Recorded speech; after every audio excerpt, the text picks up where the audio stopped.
What is good, Mexit planners? Join me today for my morning walk as we explore the neighborhood of Campestre. We are starting the walk today at the Walmart Express, which is on Prolongation de Montejo, just as you enter the north part of the city. We'll be walking on the side street, which I believe is Calle 1E, all the way to Avenida Campestre, which goes right down the middle of the neighborhood. The idea of this neighborhood started in the 1940s. It was actually started construction in the early 50s, and at that time, Campestre, which means rural or farmland, this was the outskirts of the city. So this was like the farm or the countryside, if you will, of Merida, and that was just in the 1940s. In the 1950s, this is where the rich folks in Merida had their second homes. There's even some discussion about homes for their second families. The noblemen, or I don't know how noble they were, but the wealthy folks here had homes for their second families or their girlfriends. The side piece house, that was this area here. So you'll see some really nice homes in this area. It's also known for its Moorish style architecture. So you'll see a lot of homes with a bunch of arched doorways, windows, and things of that nature. It reminds me, some of these houses remind me of Spain. So very cool neighborhood. I like walking this area. It's really close to my house. I live just behind the Walmart Express. And so this is just across the street, a couple blocks across the street from where I live. But we've been exploring Monte Cristo in the last video, as well as colonial Mexico in the video previous to that. So all of these areas are definitely within the golden zone and are some of the most desirable places to live within the city. This area, particularly Campestre, is really cool because it is central to everything. I mean, it's kind of like right in this would be Midtown if you're in Atlanta.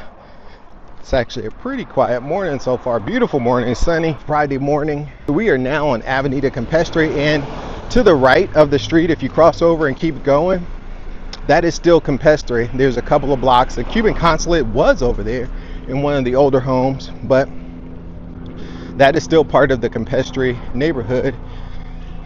Just to the west of Campestre is Villas del Sol neighborhood, which is also really nice, but Campestre is not a super big community. There's a few streets. We just came down 1E, I believe, or 1D, and now we're on 1F. The anchor of Campestre, or the main center, is the Park San Juanistas, which has a lot of events, local events like open markets, that kind of thing, where people will bring their crafts and baked goods and things of that nature. That's in kind of the heart of Campestre. One of the other things is typically there's a lot of folks walking up and down this street in the mornings. Every time I've been here, I see folks exercising in the mornings. It's a very cool neighborhood to live in. Beautiful homes. A lot of the homes are older homes, but what they're doing is starting to tear down some of those older homes. As you can see, as we're walking up here on the right hand side, is they're tearing down a lot of those older homes and building vertically. So that's the trend in Merida. There's a lot of properties that are like a city block, and where it's just one family home for, maybe 5 or 6, 10 people, whatever, multi-generational home. They tear those down and they build a high-rise condo or townhomes, and so you increase the density of housing that way in very desirable areas. So here's a good example to my right, where you see luxury apartments. They're going to have a bar, pool, co-working area, grill. All of that's going to be in that luxury apartment building that they're building on what was an old house. They tore it down and now they're building up. No community is stable without a Guadalajara and an OXXO. And these ladies here on my left, they have breakfast here, I think, every morning. I've seen them every morning I've been out here, which I think is just too cool. They have community like that.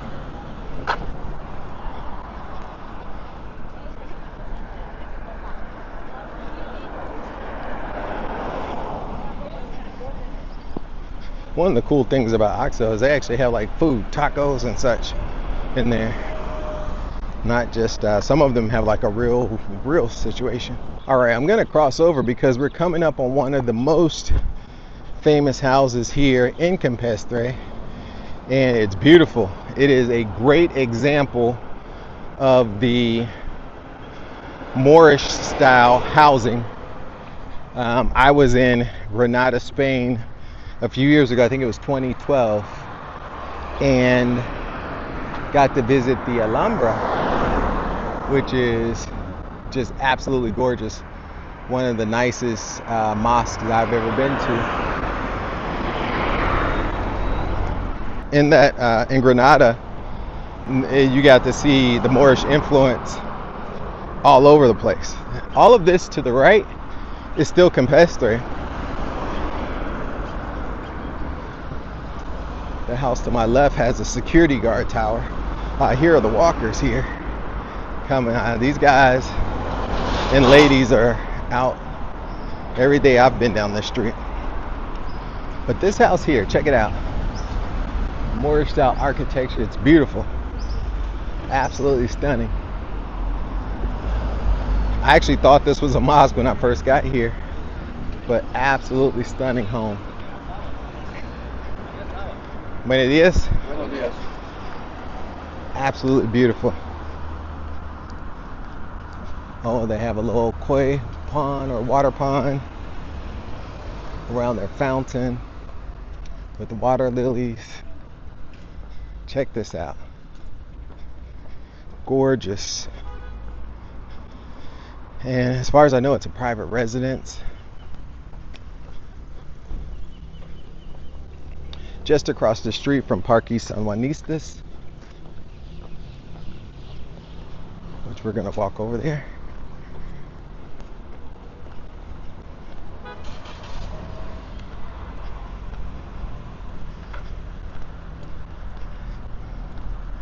So Parque San Juanistas is the main, I would say, fun hub, activity hub here. Lots of folks go and exercise in this park. There are events on the weekends.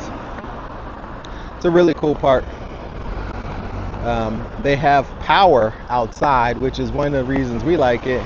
We've done events there, like trick or treat. Well, we haven't done a trick or treat, but my wife has held Club Wondergarten events over there, where she's doing crafts and things of that nature. So, pretty cool park. This is definitely one of the most desirable parts of the city to live in. One of the communities that I would say is the most desirable to live in.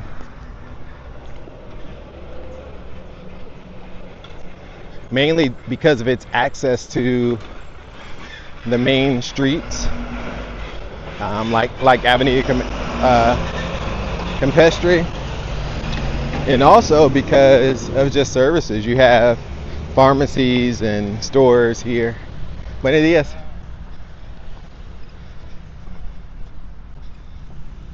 This is the Catholic Church that is here. So the Sanjuanistas were the guys who started the liberation of the Yucatan from the Spanish, and I just got hit by a mosquito. And so this is Parque Sanjuanistas. Vicente Velasquez was a person 1773 to 1828 he lived. So he lived to be 55 years old, and from the 1700s.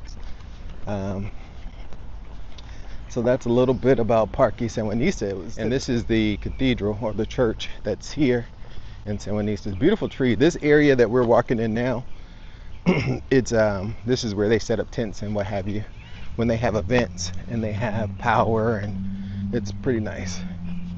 But this church is pretty well attended as far as I could tell. There's always lots of traffic there. Very cool place to come just kick it. There used to be an ice cream shop over here to the left. It was like a container home, a container ice cream shop, and it was pretty cool. We would play at the park and then go over there and get ice cream. This little shopping center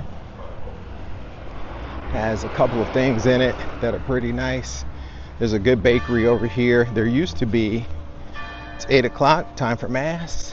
But this restaurant across the street, I'm gonna try it out, Dundong. I think we might actually come back over here this morning and try it out for breakfast. This stand here, whatever they sell, there's always a crowd. And this is the bakery that I was telling you about. They have really good almond croissants, like really good. There's a couple pharmacies in this area right here. I'm gonna actually walk through the back. There used to be some restaurants back through here. And I don't know if they're there anymore, but there was a good burger spot back here. I think they're all gone at this point. There's a tailor, if you need things tailored, back here. Yeah, the looks like a lot of the restaurants over here are gone.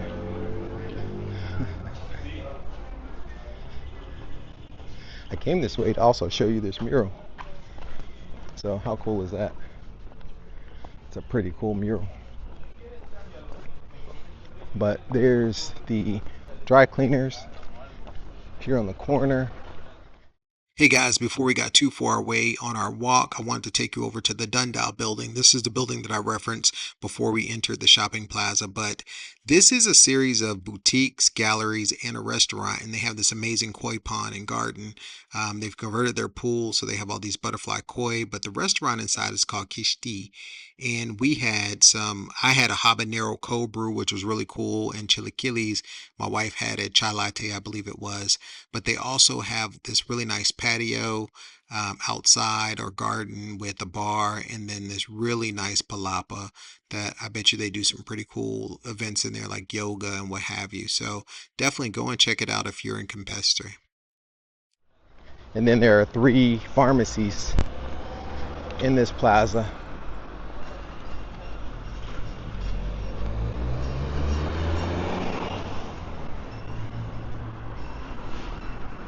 Campestre to the south ends at Buena Vista.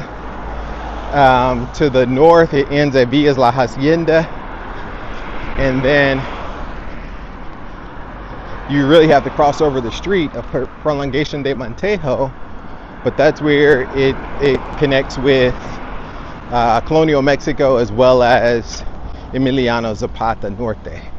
Check out the architecture of this building. This is more of the modern architecture that started happening. And then look to the right over there and look how beautiful that property is. You can kind of see a little bit through the garage door, but that is just gorgeous across the street. There are a lot of mansions here in Merida. And when I say mansions, I'm talking about homes bigger than 7,000 to 8,000 square feet. You're talking 10, 12,000 square feet homes with lots of property.